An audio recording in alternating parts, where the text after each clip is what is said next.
फाल्गुन कृष्ण पक्ष विजया एकादशी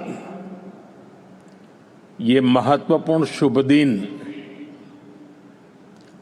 माघ 24 शक संवत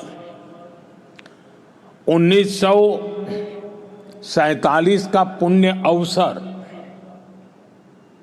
और आज की प्रचलित भाषा में कहूं तो 13 फरवरी का ये दिन भारत की विकास यात्रा में एक नए आरंभ का साक्षी बन रहा है। हमारे शास्त्रों में विजया एकादशी का बहुत महत्व रहा है। इस दिन जिस संकल्प के साथ आगे बढ़ते हैं उसमें विजय अवश्य प्राप्त होती है। आज हम सभी भी विकसित भारत का संकल्प लेकर सेवा तीर्थ में, कर्तव्य भवन में प्रवेश कर रहे हैं। अपने लक्ष्य में विजयी होने का दैवीय आशीर्वाद हमारे साथ है। मैं आप सभी को, पीएमओ की पूरी टीम को, कैबिनेट सचिवालय और विभिन्न विभागों के सभी कर्मचारियों को सेवा तीर्थ और नए भवनों की बधाई देता हूं। मैं इनके निर्माण से जुड़े सभी इंजीनियर्स का और श्रमिक साथियों का आभार व्यक्त करता हूं। साथियों, आजादी के बाद साउथ ब्लॉक और नॉर्थ ब्लॉक जैसी इमारतों से देश के लिए अनेक अहम निर्णय हुए, नीतियां बनी। लेकिन ये भी सच है कि ये इमारतें ब्रिटिश साम्राज्य के प्रतीक के तौर पर बनाई गई थी। इन इमारतों को बनाने का मकसद भारत को सदियों तक गुलामी की जंजीरों में जकड़े रखना था। साथियों, आप भी जानते हैं,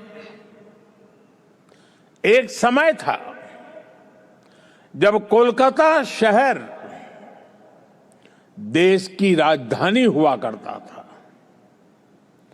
लेकिन 1905 के बंगाल विभाजन के उस दौर में कोलकाता ब्रिटिश विरोधी आंदोलन का प्रबल केंद्र बन चुका था और इसलिए अंग्रेजों ने 1911 में भारत की राजधानी को कोलकाता से दिल्ली शिफ्ट किया और उसी के बाद अंग्रेजी हुकूमत की जरूरतों और उसकी सोच को ध्यान में रखकर नॉर्थ ब्लॉक, साउथ ब्लॉक जैसी इमारतें बनाने का काम शुरू हुआ। इसके बाद जब रायसीना हिल्स के इन भवनों का उद्घाटन हुआ था, तब उस समय के वायसरॉय ने कहा था, जो नए भवन बने हैं वो ब्रिटिश सम्राट की इच्छाओं के अनुरूप बने हैं। यानी उस दौर में ये भवन ब्रिटेन के महाराजा की सोच को गुलाम भारत की जमीन पर उतारने का माध्यम थे। रायसीना हिल्स का चुनाव भी इसलिए किया गया कि इमारतें अन्य इमारतों से ऊपर रहे, कोई उनकी बराबरी ना कर सके। अब संयोग से सेवा तीर्थ का ये पूरा परिसर किसी पहाड़ी पर न होकर जमीन से ज्यादा जुड़ा है। साउथ ब्लॉक और नॉर्थ ब्लॉक जैसी इमारतें जहां ब्रिटिश हुकूमत की सोच को लागू करने के लिए बनी थी, वहीं आज मैं गर्व के साथ कह सकता हूं कि सेवा तीर्थ और कर्तव्य भवन जैसे नए परिसर भारत की जनता की आकांक्षाओं को पूरा करने के लिए बने हैं।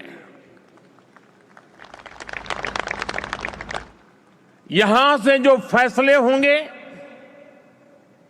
वो किसी महाराजा की सोच को नहीं, 140 करोड़ देशवासियों की अपेक्षाओं को आगे बढ़ाने का आधार बनेंगे।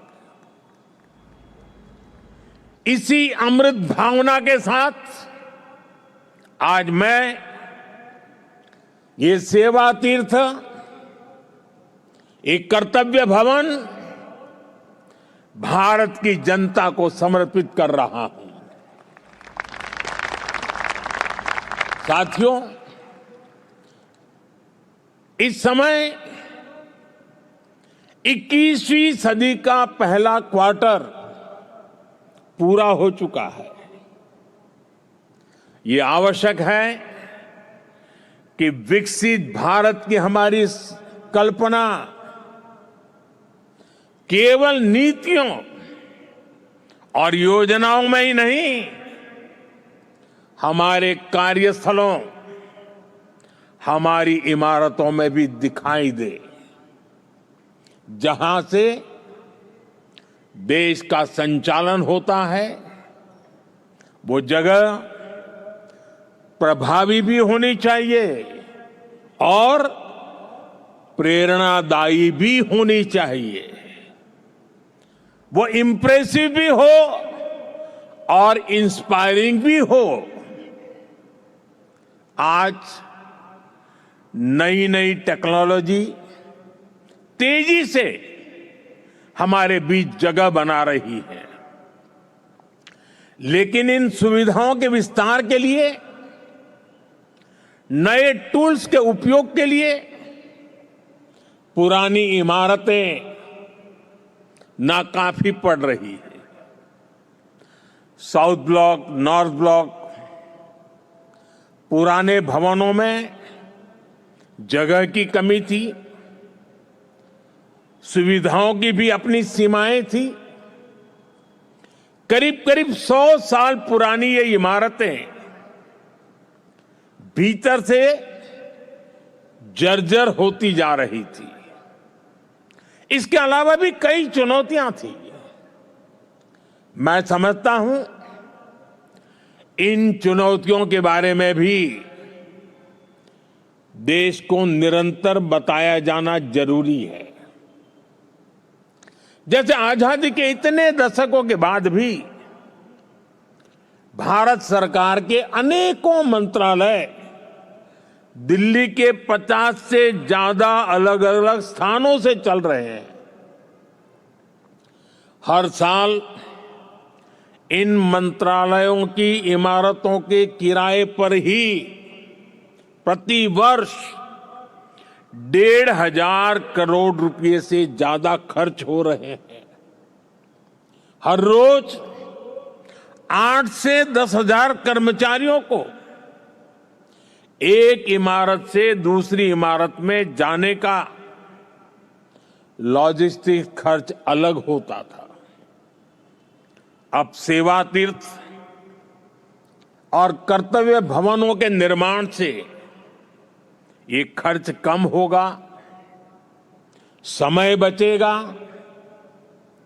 और कर्मचारियों के समय की इस बचत से प्रोडक्टिविटी बढ़ेगी। साथियों, इस बदलाव के बीच निश्चित तौर पर पुराने भवन में बिताए गए वर्षों की स्मृतियां हमारे साथ रहेगी। अलग अलग समय की चुनौतियों से जूझते हुए वहां से कई महत्वपूर्ण फैसले किए गए हैं। वहां से देश को नई दिशा मिली, सुधार की अनेक पहलें हुई। वो परिसर, वो इमारत भारत के इतिहास का अमर हिस्सा है। इसलिए हमने उस भवन को देश के लिए समर्पित म्यूजियम बनाने का फैसला किया है। वो युगे युगीन भारत म्यूजियम का ही हिस्सा होगी। वो इमारत देश की आने वाली पीढ़ी के लिए एक प्रेरणा केंद्र बनेगी।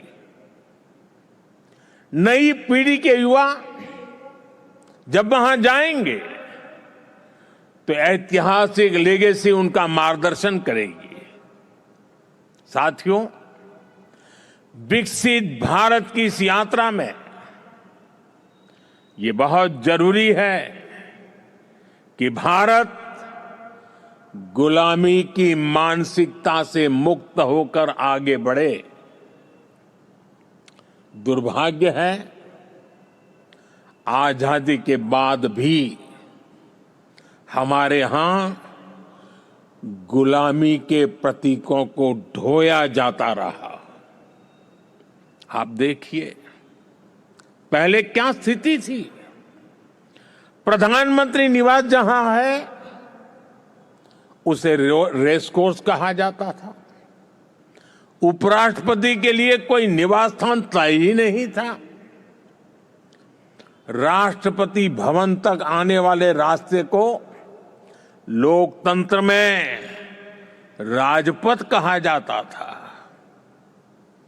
आजाद भारत में जो सैनिक शहीद हुए उनके लिए कोई स्मारक ही नहीं था। जो सुरक्षा बल, जो पुलिसकर्मी शहीद हुए उनके लिए भी कोई स्मृति स्थल नहीं था। यानी 1947 में स्वतंत्र हुए देश की राजधानी, जहां से देश के बड़े बड़े निर्णय होते थे, वो पूरी तरह गुलामी की मानसिकता में जकड़ी हुई थी। दिल्ली की इमारतों, सार्वजनिक स्थानों, ऐतिहासिक स्थलों पर गुलामी के चिन्ह ही भरे पड़े हैं।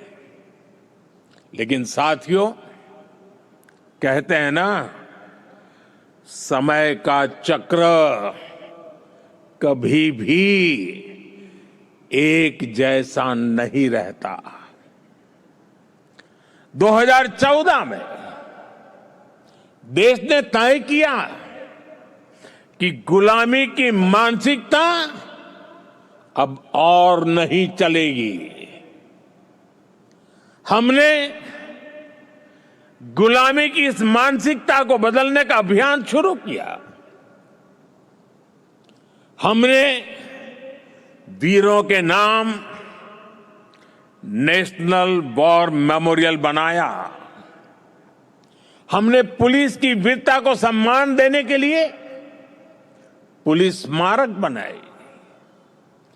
रेस कोर्स रोड, उसका नाम बदलकर लोक कल्याण मार्ग रखा गया।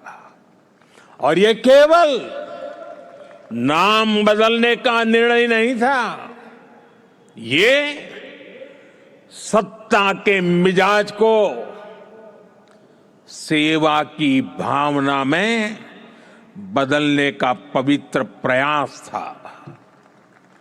साथियों, हमारे इन फैसलों के पीछे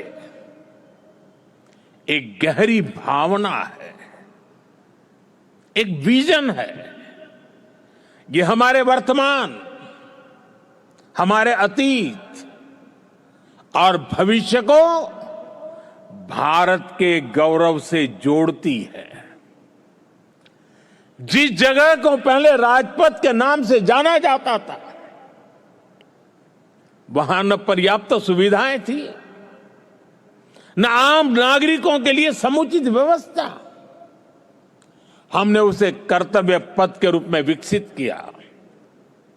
आज वही स्थान परिवारों, बच्चों, देश भर से आने वाले नागरिकों के लिए एक जीवंत सार्वजनिक स्थल बन चुका है। इसी परिसर में नेताजी सुभाष चंद्र बोस की भव्य प्रतिमा स्थापित की गई। लंबे समय तक हमारी राजधानी में अपने महान नायकों की स्मृति को इस रूप में स्थान नहीं मिला था। हमने यह तय किया कि देश की नई पीढ़ी राजधानी के केंद्र में अपने नायकों से प्रेरणा ले। राष्ट्रपति भवन परिसर में भी परिवर्तन किए गए। मुगल गार्डन का नाम बदलकर अमृत उद्यान किया गया। जब पुरानी संसद के पास नए संसद भवन का निर्माण हुआ, तो हमने पुराने भवन को भुलाया नहीं। हमने उसे संविधान सदन के रूप में नई पहचान दी। जब अलग अलग मंत्रालयों को एक परिसर में लाया गया, तो उन भवनों को कर्तव्य भवन का नाम दिया गया। नाम बदलने की ये पहल केवल शब्दों का बदलाव नहीं है। इन सभी प्रयासों के पीछे वैचारिक सूत्रता एक ही है। स्वतंत्र भारत की स्वतंत्र पहचान, गुलामी से मुक्त निशान। साथियों, नए प्रधानमंत्री कार्यालय का नाम है सेवा तीर्थ। सेवा की भावना ही भारत की आत्मा है। सेवा की भावना ही भारत की पहचान है। श्री रामकृष्ण परमहंस जी कहते थे, शिव ज्ञान से जीव ज्ञान सेवा। यह विचार केवल आध्यात्मिक नहीं है, यह राष्ट्र निर्माण का दर्शन है। यह भवन हमें हर क्षण याद दिलाएगा कि शासन का अर्थ सेवा है, दायित्व का अर्थ समर्पण है। हमारे शास्त्रों में भी कहा गया है, सेवा परमो धर्म, अर्थात सेवा ही सबसे बड़ा धर्म है। भारतीय संस्कृति का यही विचार प्रधानमंत्री कार्यालय और सरकार का विजन है। इसलिए सेवा तीर्थ ये केवल एक नाम नहीं, ये एक संकल्प है। सेवा तीर्थ यानी नागरिक की सेवा से पवित्र हुआ स्थल, सेवा के संकल्प को सिद्धि तक ले जाने का स्थल। तीर्थ का अर्थ भी होता है तरति अनेन इति तीर्थ, अर्थात जो तारने की, पार करने की क्षमता रखे, जो लक्ष्यों की प्राप्ति में सहायक हो, वो तीर्थ है। आज भारत के सामने भी विकसित भारत का लक्ष्य है, आत्मनिर्भर भारत का लक्ष्य है। हमें करोड़ों देशवासियों को गरीबी से मुक्ति दिलानी है। हमें देश को गुलामी की मानसिकता से मुक्ति दिलानी है और ये काम सेवा के सामर्थ्य से ही सिद्ध होगा। साथियों, आज जब भारत रिफॉर्म एक्सप्रेस पर सवार है, आज जब भारत अंतर्राष्ट्रीय संबंधों की एक नई गाथा लिख रहा है, आज जब नए नए ट्रेड एग्रीमेंट्स संभावनाओं के नए दरवाजे खोल रहे हैं, जब देश सैचुरेशन के लक्ष्य की ओर तेजी से बढ़ रहा है, तो सेवा, तीर्थ और कर्तव्य भवनों में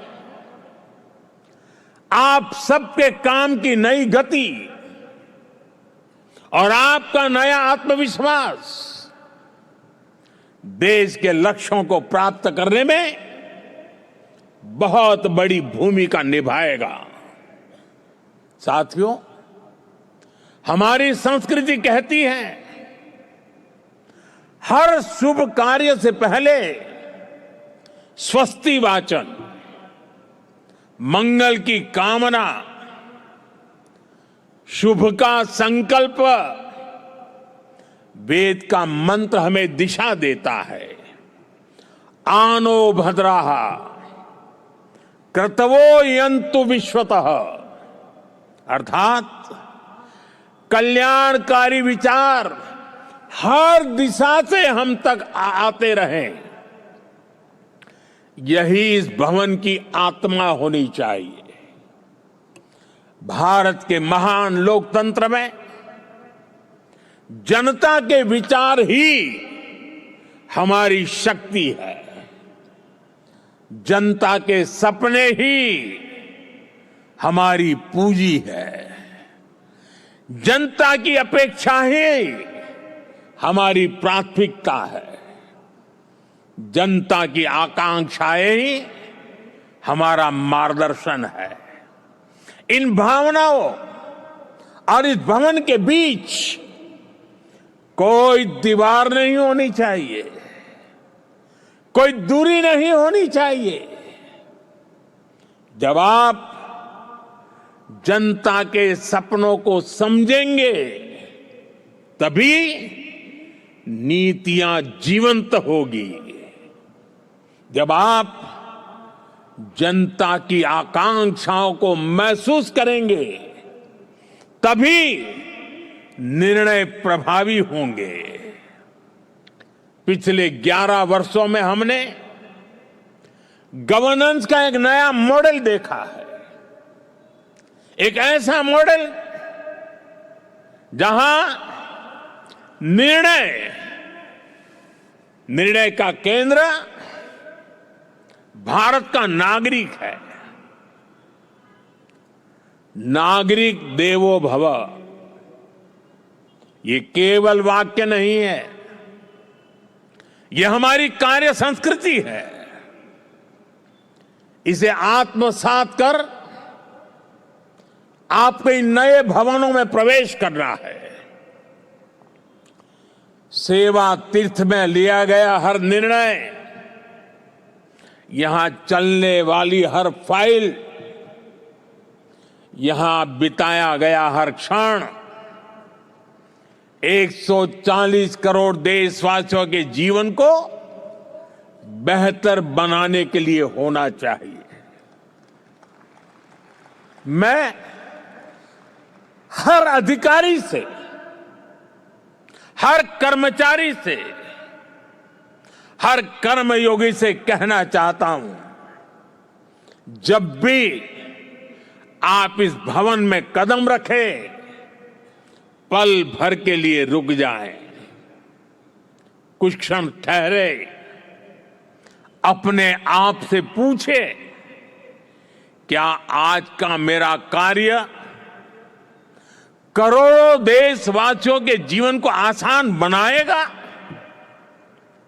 यही आत्ममंथन इस स्थान की सबसे बड़ी शक्ति बनेगा। साथियों, हम यहां अधिकार दिखाने नहीं आए हैं, हम यहां जिम्मेदारी निभाने आए हैं। और हमने देखा है, जब शासन सेवा भाव से चलता है तो परिणाम भी असाधारण होते हैं। और तभी तो 25 करोड़ लोग गरीबी से बाहर निकलते हैं, तभी तो अर्थव्यवस्था नई गति पकड़ती है। साथियों, आज विकसित भारत 2047 सिर्फ हमारा लक्ष्य नहीं है, यह विश्व की निगाहों में भारत की प्रतिज्ञा है।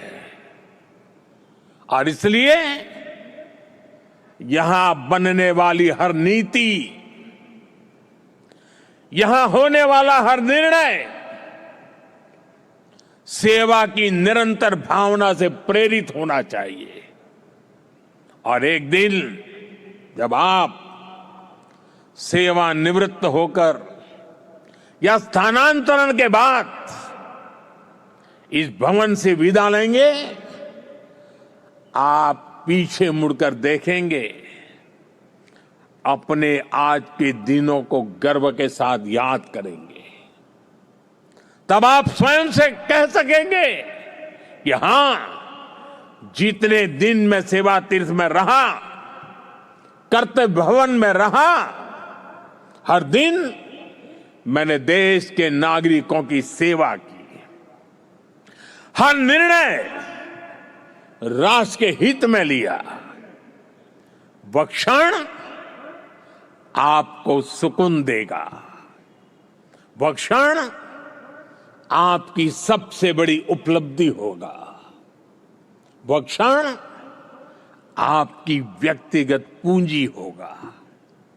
और वही पूंजी आपके जीवन को गौरव से भर देगी। साथियों, महात्मा गांधी की भावना थी, कर्तव्य की बुनियाद पर ही अधिकार की भव्य इमारत का निर्माण होता है। जब हम अपना कर्तव्य निभाते हैं तो बड़ी से बड़ी चुनौती से टकरा सकते हैं, उसका समाधान कर सकते हैं। हमारे संविधान निर्माताओं ने इसलिए ही कर्तव्य पर बहुत जोर दिया है। और इसलिए हमें याद रखना है, कोटि कोटि देशवासियों के सपनों को साकार करने का आधार है कर्तव्य। कर्तव्य आरंभ है, कर्तव्य इस जीवंत राष्ट्र की प्राणवायु है। करुणा और कर्मठता के स्नेह सूत्र में बंधा कर्म है कर्तव्य, संकल्पों की आस है कर्तव्य, परिश्रम की पराकाष्ठा है कर्तव्य, हर समस्या का समाधान है कर्तव्य, विकसित भारत का विश्वास है कर्तव्य। कर्तव्य समता है, कर्तव्य ममता है, कर्तव्य सार्वभौमिक है, कर्तव्य सर्वस्पर्शी है। सबका साथ सबका विकास के भाव में पिरोया मंत्र है कर्तव्य। राष्ट्र के प्रति समर्पण का भाव है कर्तव्य। हर जीवन में ज्योति जगा दे वो इच्छा शक्ति है कर्तव्य। आत्मनिर्भर भारत का उल्लास है कर्तव्य। भावी पीढ़ी के उज्जवल भविष्य की गारंटी है कर्तव्य। मां भारती की प्राण ऊर्जा का ध्वजवाहक है कर्तव्य। राष्ट्र के प्रति भक्ति भाव से किया हर कार्य है कर्तव्य। नागरिक देवो भव की साधना का जागृत पथ है कर्तव्य। साथियों, कर्तव्य की इसी भावना से, इस भावना को सर्वोपरि रखते हुए हमें सेवा तीर्थ और नए बने भवनों में कर्तव्य भाव से प्रवेश करना है। साथियों, आज भारत तेजी से आगे बढ़ रहा है, एक नई ऊंचाई की ओर, एक नए युग की ओर। आने वाले वर्षों में हमारी पहचान केवल अर्थव्यवस्था से नहीं होगी, हमारी पहचान होगी गवर्नेंस की गुणवत्ता से, नीतियों की स्पष्टता से और कर्मयोगियों की निष्ठा से। सेवा तीर्थ और कर्तव्य भवनों में लिया गया हर निर्णय केवल एक फाइल का फैसला नहीं होगा, 2047 के विकसित भारत की दिशा तय करेगा। याद रखिए, 2047 का लक्ष्य सिर्फ एक तारीख नहीं है, वो 140 करोड़ सपनों की समय सीमा है। इस यात्रा में हर संस्थान महत्वपूर्ण है, हर अधिकारी महत्वपूर्ण है, हर कर्मचारी, हर कर्मयोगी महत्वपूर्ण है। मैं चाहता हूं सेवा तीर्थ संवेदनशील शासन का प्रतीक बने, नागरिक केंद्रीय व्यवस्था का रोल मॉडल बने। ऐसा स्थान जहां सत्ता नहीं, सेवा दिखे, जहां पद नहीं, प्रतिबद्धता दिखे, जहां अधिकार नहीं, उत्तरदायित्व दिखे। मुझे पूरा विश्वास है हमारा संकल्प इतिहास लिखेगा, हमारा परिश्रम पीढ़ियों को दिशा देगा। मैंने लाल किले से कहा था, यही समय है, सही समय है। आइए हम हर पल, हर क्षण का सही इस्तेमाल करें। हम राष्ट्र प्रथम की भावना से ऐसे पुण्य कार्य करें कि आने वाली शताब्दियां कहे, यही वह समय था जब भारत ने स्वयं के भाग्य को पुनः परिभाषित किया। यही वह समय था जब भारत ने अगले 1000 साल के उज्जवल भविष्य के लिए अपना मजबूत कदम नई ऊर्जा, नई गति के साथ उठाया था। इसी विश्वास के साथ आप सभी को मेरी बहुत बहुत शुभकामनाएं, बहुत बहुत धन्यवाद। वंदे मातरम।